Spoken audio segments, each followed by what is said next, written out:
There's not too many knives that can qualify for this exclusive club. Dig into my playlists here in the Nutnfancy project and you will see exactly what I'm talking about.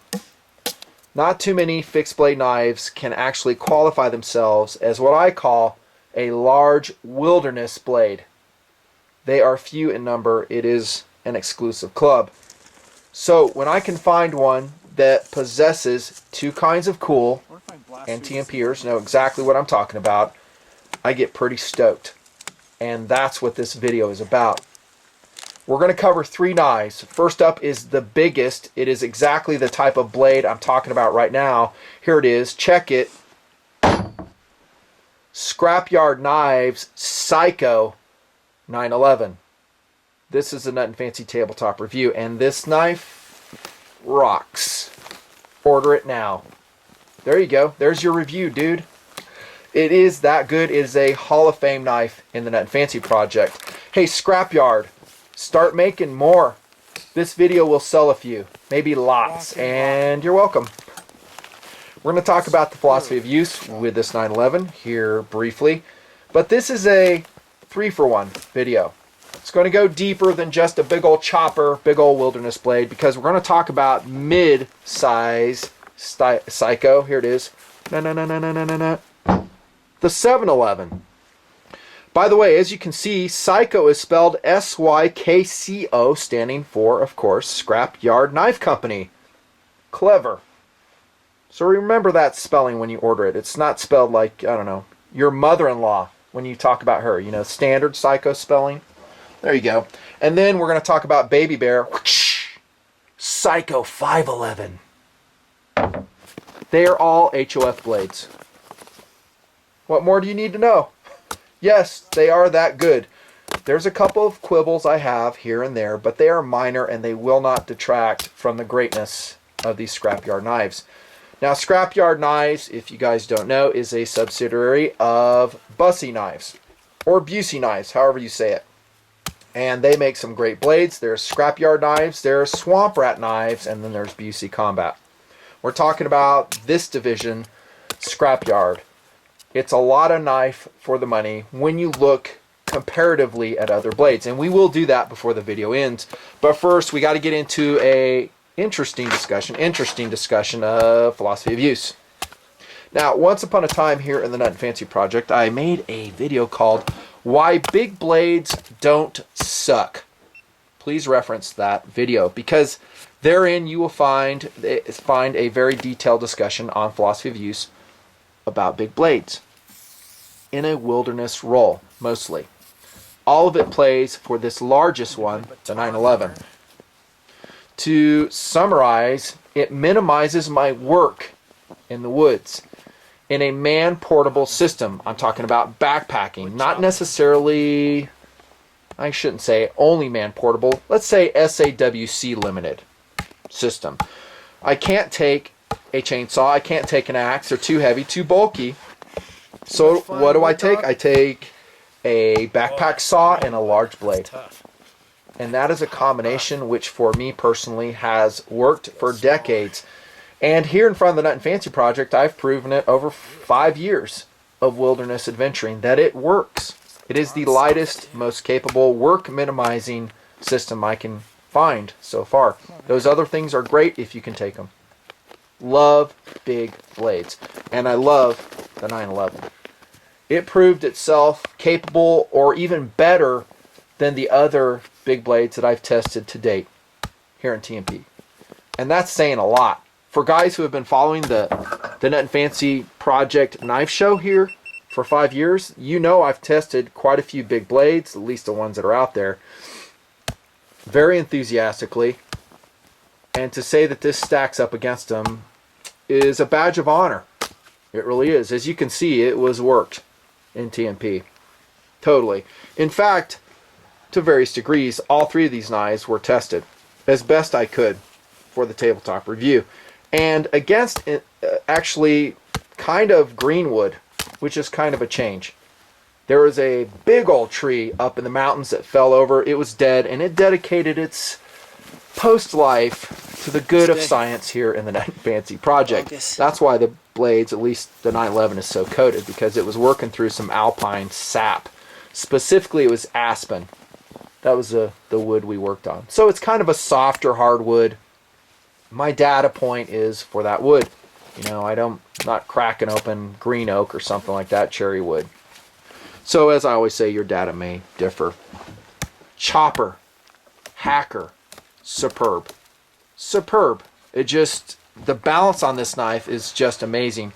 And let's talk about this really quick.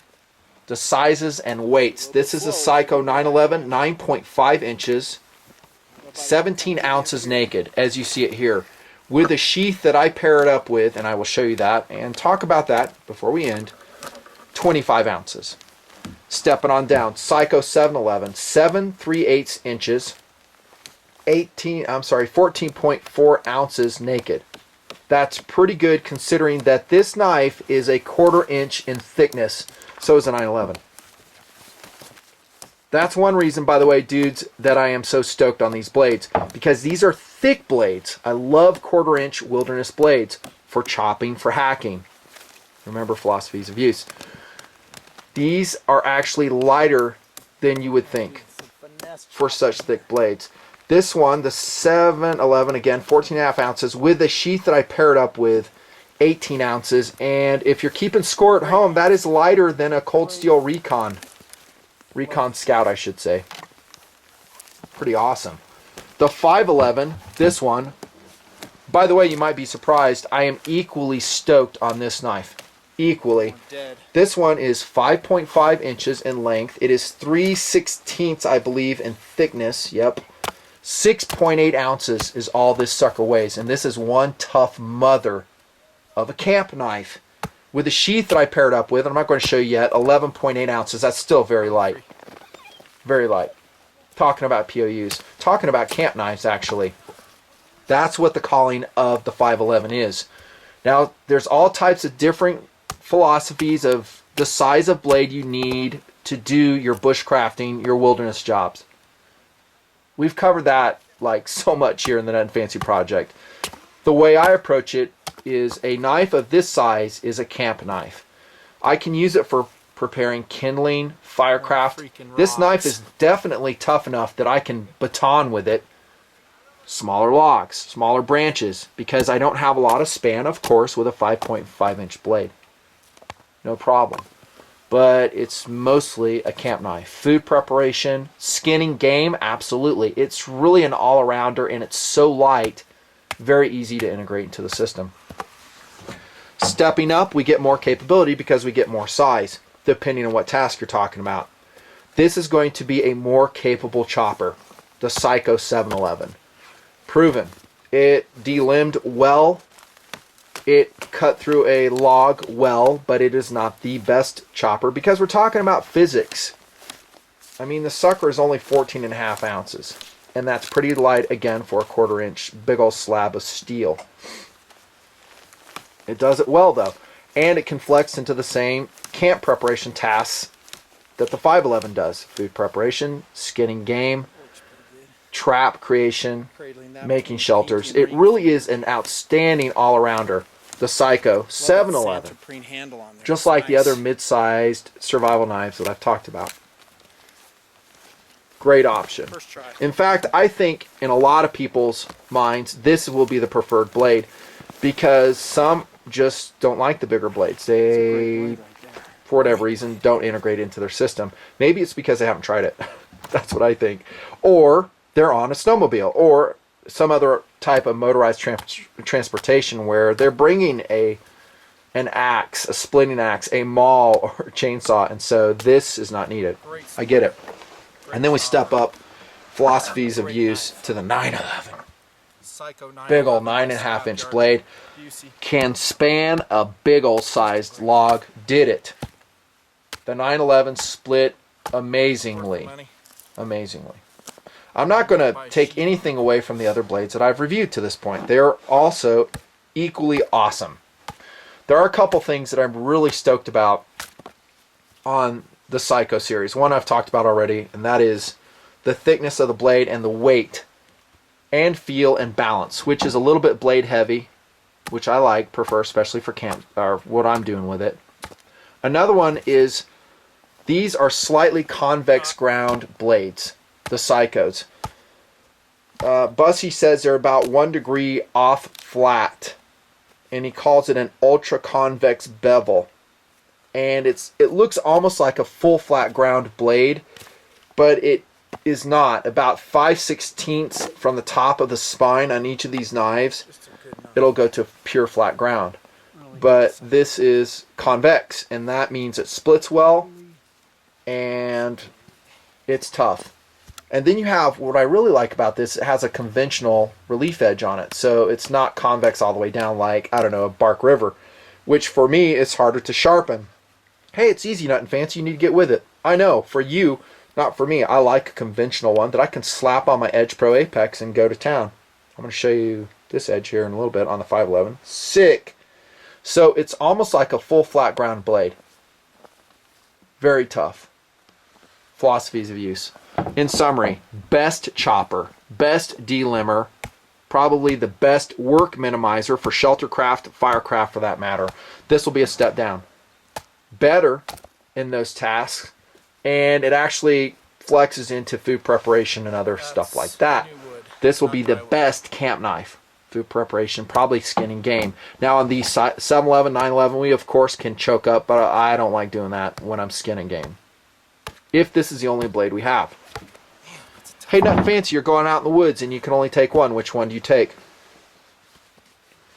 Well, it depends on how heavy my loadout is, but if I can take it, I'm talking 911. Because it can do more than the other two can, and like I said, it gives up a little bit in compromise to the other tasks, but not too much. Again, reference why big blades don't suck, the Nutnfancy philosophy video, and that will be your discussion on philosophy of use. Except one thing, I'm going to add this. We talked about camp blades, wood blades. I'm not really going to recommend these as, I don't know, combat blades, martial blades. There's so many other options. I mean, they have good hand protection. They could definitely flex into that application if you need to. But I'll add collectability, because Scrapyard knives don't make their models forever, and I think that is cool. I covered a while back the military regulator, and it is gone. Bye-bye.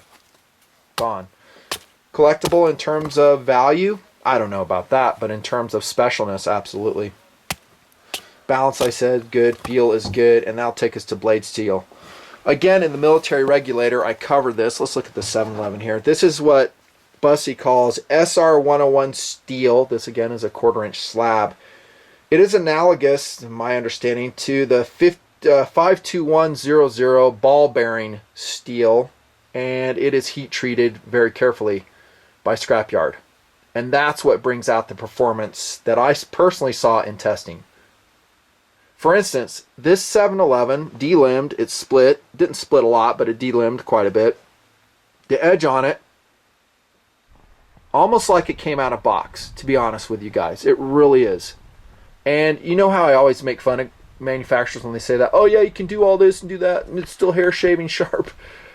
This is one of the few knives that I've tested where I could say that is probably true.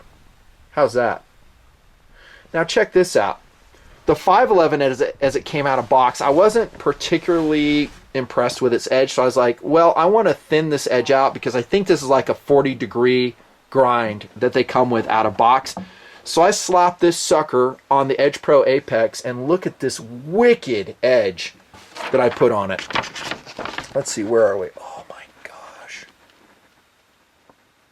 I think that is like a 25-ish degree. I honestly forget. So I backed it up, and I will tell you that SR101 steel takes a very fine edge. We're talking very impressive. And it's not the only steel that does that. 1095 will do that. Some 5160s will do it.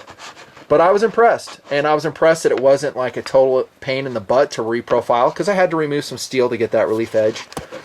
I took it to about 1,000 grit. And the funny thing is you were looking at it post-testing. Yeah, so I haven't even touched it up at all, and this is what you're looking at. And do I have a piece of paper here? I don't know if I do or not. Awesome. Yeah, I do. Check this. Let's see the edge here. Oh, dudes. Oh my gosh. The reason I wanted to back that up, I'm talking the edge, is one, it's sharper that way. To me, for a camp knife, it's more applicable and functional. Food preparation, and maybe this one is more appropriate for a self-defense roll. God, that's fun cutting that. Whew. And it was just sick. And then I said, I'm going to take this up in the mountains and see how this SR101 steel does and see if it rolls. It didn't. Performed well. I mean, you just saw it. That edge is untouched. So to say that I am impressed with the SR101 steel by Scrapyard is, you know, a true statement. Totally am. And I was when I tested the Scrapyard regulator over a period of 2 years. So I have a fair amount of experience, I think, with this steel right now. Watch out, though. It is a tool steel, and it will rust like the dickens, just like I showed you on the Scrapyard regulator. You have to keep it oiled up, but you also have to do that with 5160, 1095, and a whole bunch of other tool steel. So that's not that much different. About 1.3 to 1.6 chromium is all this 52100 steel will take. Ball bearing steel, love it. Coated in crinkle finish, and Scrapyard will say, hey, that will wear off in time and smooth, but it will still protect the blade. And you can see on this 511 that is exactly what has started to happen. That crinkle finish provides raised edges for a more durable finish, and speaking from experience, it will wear on you. I could probably wear it down to bare steel in 2 trips if I used just one knife. Now, all my testing, I'm usually using multiple blades to split to do all my wilderness tasks. So let's check out the 911 finish. This one's coated in sap. And if you're wondering, that probably will not come off. That might be a disadvantage depending on your point of view of the crinkle finish. It will hold sap, it will hold discoloration, and I don't care. I think it's cool. You can see the smoothing on that finish right there. Some of it's coming away from the relief edge. The 911 in TMP testing did the lion's share of the work. Great blades. Great blades. Love the shape, by the way. The classic, what he calls ultra convex saber ground shape. Unsharpened tip right here. I was going to say swedge, but this don't have no swedge. I like how it's flat right here, by the way, that there isn't a swedge, because as I pound on it, batoning, it's got a good ramp that the baton can meet, and it doesn't tear my baton up quite as much. Great job. Great job. Out of box, the edges are pretty good. For wilderness use, they're outstanding, but if you really want to crank it, Edge Pro Apex, dude, or your favorite sharpener, you can do that. How about the handles? We've talked about it before. It's called Reciprene C, or Res C as some guys call it. You know what? I love this stuff. I do. I like it better than Kraton because I think it's tougher. It's like a silicone-based and not a rubber-based handle. I think I read somewhere that, hey, watch out, it'll get punctured with wood and tear off the handle. That has not been my experience at all. I think it's extremely tough, and I would actually prefer it for real hardcore woods work over micarta or pretty much any other handle material. Witness whoosh, Trailmaster by Cold Steel. Now that's Kraton, and some of the Recon Scouts I've worked over the years. I mean, it will wear. I still like Kraton, but as it ages, it can lose some traction, and it can wear on you. It's more rubberish. This, to me, is more silicone-ish, tougher, more heat resistant. Scrapyard says it's non-hydroscopic. It won't absorb stuff. It's oil resistant, all that good stuff. Good one. I wish it was a little bit thicker. That's just me. I really do. And a little bit longer. The handles on all these are slightly short. There's one of those quibbles I said I'd deliver. There you go. Now, my hands are on the large size, and so I like more real estate on my wilderness blades. Heck, for that matter, on a fighting blade. Don't you? Yeah, choil right there, finger choil. So no top guard, but you have a choil on the bottom. Comfortable in hand. I'm not banging on this one, in case you're wondering it. In other words, I'm talking about on some knives, like this Haas and Forester. When I'm out in the woods chopping, I'm banging right here and just battering the pinky. I didn't notice that at all. In fact, because it has some give, the Reciprene handle, you can actually come back like that and extend your moment arm. on it and still maintain traction. I just dug this between the ring finger and the pinky and it worked fine. I was actually doing it without noticing it, and as I was testing, I was like, oh, check that out. That worked pretty good. Yeah, love the handles actually. Big old lanyard hole right there. They are full tang, fellers. And a big plus on the Scrapyard Bussy knives are that they have radiused transitions, which I think is an advantage over, I don't know, cold steel, for instance. So under the handle as it transitions here, you're going to have them radius it. There's no sharp corners, which can induce cracks, fractures, and breakages. How about the sheath? Whoa, dude, here comes some negative stuff. You know where I'm going with this. There are no sheaths. What? No. I know that sucks. No sheaths come with the 511, 711, or any 11 knife from Scrapyard. They don't. You're going to have to get sheaths by yourself. So here's what I did. Did I go out and spend a lot of money on Kydex? No. Why? Well, for one, here we go with the Trailmaster. Kydex is awesome and looks good. It clicks, it's cool, it impresses your forum buddies. But it's heavy, and it's expensive. Heavy? That's right. Kydex will add weight to what the factory sheath weighed. That has been my experience across the board. I'm talking custom-made Kydex. Now this one, I believe, was made by Red Hill Kydex. It's outstanding, love it, it's great. It did add some weight. Again, this combo weighs more than that combo. Go figure. For the 511, I went out and got a SOG sick tsunami ballistic sheath. And I will tell you what, dudes, this rocks. This is a sweet combo.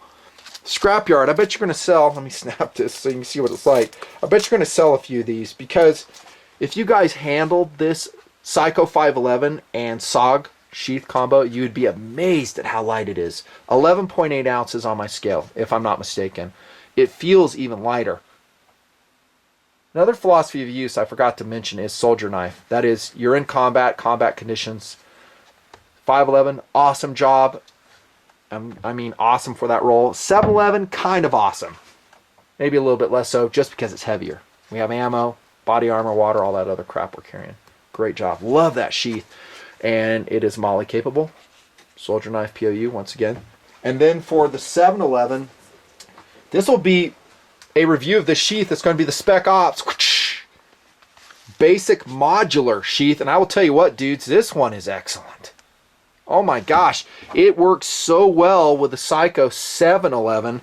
It was almost like factory produced. It really was. And it's super lightweight. It's waterproof, fully MOLLE compatible. See that? Oh man, good desert color. MOLLE capable right there. Not too expensive. I think these run, I'm talking the Spec Ops basic modular, 35 bucks. Worth it. Just perfect. Now, when I go out in the wilderness, and I'm using these as wilderness blades, alley hair everywhere, I don't carry these on my belt. I've backpacked in, and I might have a camp knife on my belt, but the large one I generally don't. So I'm a little bit less concerned about the sheath for, I don't know, the 911, and this is the one I used. A piece of crap Ontario RTAC 2 sheath, which I had extracted the liner on, heated it up with a heat gun, and then re-glued it so it has blade tension, right? So it doesn't slide out. That is a safety thing. Even though it's unclassed, we don't want our knife sliding out, because you may accidentally reach for it and then slice your tendons. You're 10 miles in the wilderness. Then what do? Well, I break out the level 1 plus first aid kit. Okay, good on you, but you still are injured, dude. You get it. This is actually a good sheath for this 911 for the philosophy of use, and that means it's backpacking in, it's as light and thin as possible, not really carried a lot. It works. Now, you could experiment with other sheaths, but I'm pretty happy with the system I got. And the best part was, it was affordable. Quality and durability. Well, I think Bussy knows a thing or two about knives. We saw that in testing. And I actually trust the quality levels. This knife will last or outlast any other comparable carbon steel blade, says I. Not worried about it at all. And I'll say that for the handles as well. I think I made that case. The quality is pretty good for what you get. There are some downsides though. One is when you order these knives, it's going to take a while for you to get them. They are made in batches, and that kind of sucks because you order your Sykcos 711, for instance, and you don't get it for 4 weeks, maybe longer. And you pay $15 per knife in shipping, which sucks. That's too much. Scrapyard, less than that. Come on now. How about $7? Half it. Now, I think if you add more knives in your shopping cart, it's not 15 per, but for one knife, it is definitely 15. And you get no sheath. That sucks too. Let's talk about prices. I'm holding the 711. This one is $140, totally worth it. The 511 right here, Baby Bear. That one is, oh, I forgot to write the price down. Something dollars. That's worth it. This one, the largest one. Remember the steel, how high quality steel is, the heat treatment, its fine grained structure, even carbide distribution. $175, totally worth it. With that awesome Res C handle, which I love. For work, if that's what you want, take it from me. You will thank me later. There's your prices. Are they too expensive? I would say no. They're American made, dudes. My chopping muscles are out of shape.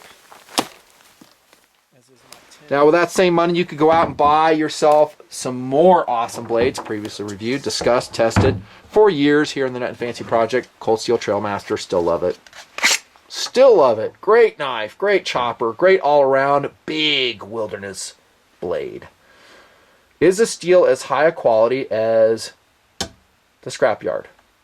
Honest answer, no.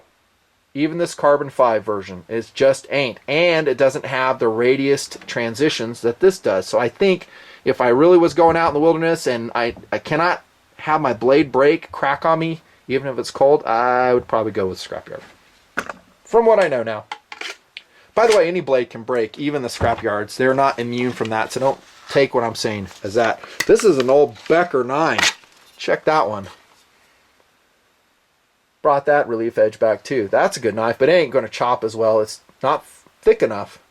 Just doesn't have, I don't know, the mass. I was amazed at how well that Sykcos 911 chopped. I really was. As you're watching the video, you may hear me say that. I'm like, wow, this thing is really going to town. Now, granted, it has the factory edge on it, not super abused.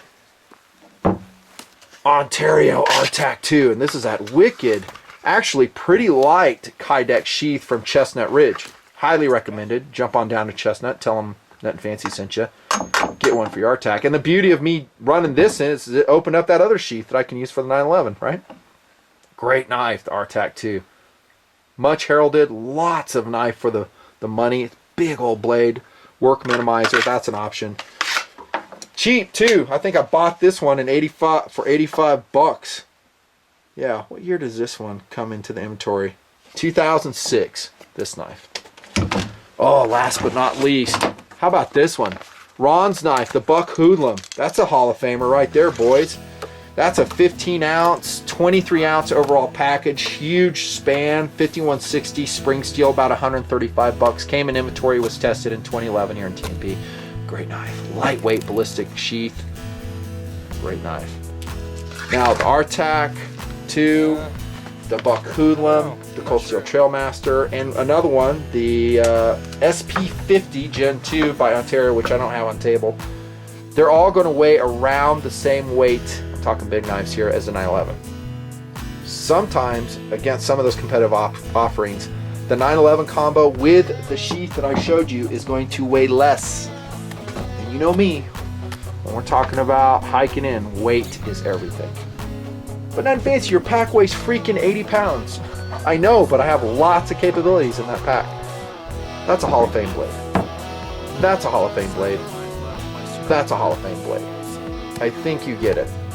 Go order them now. Be patient. They will come. Find the sheath that works with you. I showed you 3 options that I'm very happy with. I have no intention whatsoever, at least at this point, of making Kydex. That's a Nutnfancy review.